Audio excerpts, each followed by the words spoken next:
अशोक परनामी के बीजेपी प्रदेशाध्यक्ष से इस्तीफा देने के बाद नए अध्यक्ष के नाम को लेकर चर्चा जोरों पर है। केंद्रीय कृषि राज्य मंत्री गजेंद्र सिंह शेखावत के नाम के साथ ही केंद्रीय मंत्री अर्जुन राम मेघवाल के नाम की भी चर्चाएं जोर पकड़ने लगी है। व्यक्तिगत व्यस्तता के कारण भारतीय जनता पार्टी राजस्थान प्रदेश के अध्यक्ष पद से 16 अप्रैल को शाम को मैंने मेरा त्याग पत्र भेज दिया था। इस इस्तीफे के बाद परनामी ने जो कुछ भी कहा उस पर चर्चा करने से ज्यादा कयास इस बात पर लगाए जाने लगे कि राजस्थान में बीजेपी का नया प्रदेश अध्यक्ष कौन बनेगा, किसके हाथ में होगी प्रदेश की कमान, सत्ता में वापस आने के लिए कौन करेगा बीजेपी सेना का नेतृत्व। हालांकि पार्टी में दो नामों पर चर्चा जोर शोर से शुरू हो गई है। पहला नाम जोधपुर लोकसभा क्षेत्र से सांसद केंद्रीय मंत्री गजेंद्र सिंह शेखावत का है, तो वहीं दूसरा नाम है केंद्रीय मंत्री अर्जुन राम मेघवाल का। दरअसल बीजेपी मेघवाल के नाम पर दलितों का फूटा गुस्सा दूर करने की पूरी कोशिश कर सकती है। ऐसे में मेघवाल से बेहतर दूसरा नाम नहीं ला सकती। तो चलिए चर्चाओं में चल रहे मेघवाल से आपका परिचय कराते हैं। नाम अर्जुन मेघवाल, जन्म 7 दिसंबर 1954, बीकानेर से सांसद है मेघवाल। वर्तमान में केंद्रीय जल संसाधन मंत्री हैं। केंद्रीय वित्त राज्य मंत्री भी रह चुके हैं मेघवाल। मुख्य सचेतक के रूप में लोकसभा में उन्होंने अपनी पहचान बनाई है। 2013 में बेस्ट पार्लियामेंटेरियन अवार्ड से नवाजा गया है। लोकसभा की हाउस कमेटी के अध्यक्ष भी रहे हैं मेघवाल। संसद की विभिन्न समितियों में भी रहे हैं मेघवाल। साइकिल से संसद जाने और पगड़ी वाले आईएएस से सांसद बने मेघवाल ने जीएसटी के लिए देश भर में जनमानस बनाने का काम किया। वहीं चल रही उठापटक के बीच बीकानेर सांसद और केंद्रीय मंत्री अर्जुन राम मेघवाल ने राष्ट्रीय नेतृत्व पर समूचा विश्वास जताते हुए कहा कि वो बीजेपी के एक सच्चे कार्यकर्ता हैं और राष्ट्रीय नेतृत्व द्वारा सौंपी गई किसी भी जिम्मेदारी से पीछे नहीं हटेंगे। राष्ट्रीय नेतृत्व का विषय है। मैं हमेशा भारतीय जनता पार्टी का सच्चा सिपाही रहा हूँ। जो प्रदेश नेतृत्व है और जो राष्ट्रीय नेतृत्व है ने जो निर्णय लेंगे उनके साथ में हमेशा रहता हूँ। और जहाँ तक किसी पद का बात है, मैं किसी पद का दावेदार नहीं। बहरहाल साल 2014 में पहली बार लोकसभा के लिए चुनकर आए अर्जुन राम मेघवाल संसद में अपने बेहतरीन काम के लिए जाने जाते हैं। मेघवाल समय समय पर राजस्थान के मुद्दों को केंद्र सरकार और संसद में उठाते भी रहे हैं। इतना ही नहीं, मेघवाल साइकिल से सदन तक जाने के लिए भी काफी चर्चाएं बटोर चुके हैं। लिहाजा पार्टी उन पर भरोसा जताने में ज्यादा संकोच नहीं करेगी। इनका नाम प्रदेश अध्यक्ष की दौड़ में काफ़ी आगे रहा। बाद में सोशल मीडिया पर गजेंद्र सिंह का नाम आगे चला। अब मुख्यमंत्री के लिए भी अर्जुन राम मेघवाल के लिए कयास लगाए जा रहे हैं। आने वाले वक्त में क्या होगा, राजस्थान की राजनीति में भाजपा में क्या परिवर्तन होगा, अर्जुन राम की क्या भूमिका होगी, ये तमाम सवाल अभी तक कयास ही बने हुए हैं। सहयोगी धीरज जोशी के साथ रवि बिश्नोई, न्यूज़ 18 बीकानेर।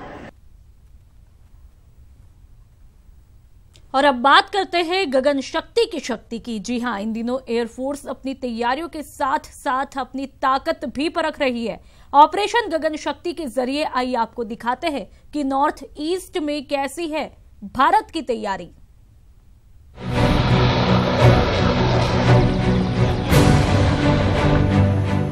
हैं तैयार हम, जमीन से आसमान तक।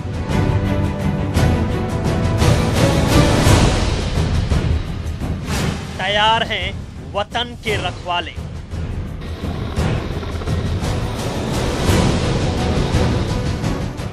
आसमान से ऊंचे जिनके हौसले हैं वही हिंदुस्तान के रखवाले हैं।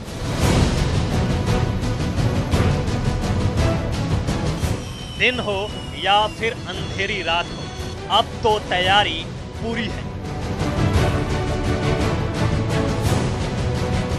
इतिहास गवाह है, हिंदुस्तान की ओर से कभी युद्ध की रणभेरी पहले नहीं बजी और दुश्मनों ने जब भी उस रणभेरी को बजाने की कोशिश की, हिंदुस्तान के रखवालों ने उसकी ईंट से ईंट बजाकर रख दी। ऑपरेशन गगन शक्ति भी उन दुश्मनों के लिए ही एक संदेश है जिनके पंख भारत पर आक्रमण के लिए फड़फड़ाते रहते हैं। ऑपरेशन गगन शक्ति से एयरफोर्स अपनी ताकत परख रही है। एक एक कर सभी एयरबेस को युद्ध के लिए तैयार किया गया है। हर एयरबेस को हर तरह के प्लेन के लिए अपग्रेड किया गया है। नॉर्थ ईस्ट में भी सभी एयरबेस को अपग्रेड कर लिया गया है। रक्षा मंत्री निर्मला सीतारमण खुद अलग अलग एयरबेस पर पहुंच रही हैं और एयरफोर्स की तैयारियों का जायजा ले रही हैं।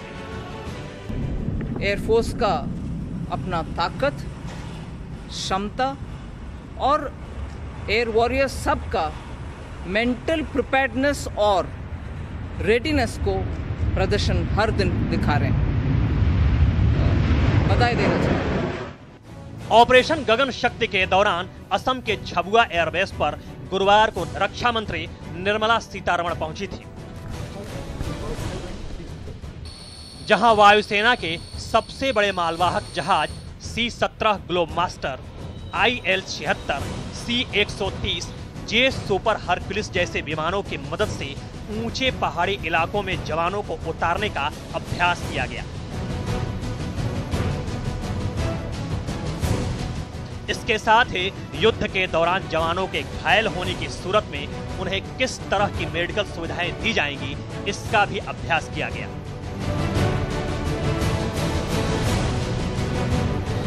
ऑपरेशन गगन शक्ति के तहत ही अरुणाचल प्रदेश के पासीघाट एडवांस लैंडिंग ग्राउंड पर अत्याधुनिक सुखोई 30 MKI फाइटर जेट को भी उतारा गया है। यहां एयरफोर्स ने हर मौसम में बमबारी करने और लक्ष्य पर सटीक निशाना लगाने की तैयारियों को परखा, साथ ही जमीन पर लड़ने की अपनी ताकत का भी मुजाहिरा किया। पश्चिमी सीमा पर अपनी ताकत दिखाने के बाद एयरफोर्स चीन से लगे सरहद पर अपनी ताकत को आजमा रही है। आपको बता दें कि पिछले 3 दिनों में इस मोर्चे पर एयरफोर्स ने 5000 उड़ानें भरी हैं, जिससे ड्रैगन के हौसले पस्त हो गए होंगे। Bureau report, news 18 network. रुक करते अगली खबर का। तेलंगाना में संगारेड्डी के जिला कलेक्टर वेंकटेश्वर बेसहारा लोगों का सहारा बनकर सामने आए हैं। वेंकटेश्वर ने एक NGO की मदद से कई बेसहारा लोगों को सड़क से उठाकर रोटी, कपड़ा और बेहतर जिंदगी देने की पहल की है।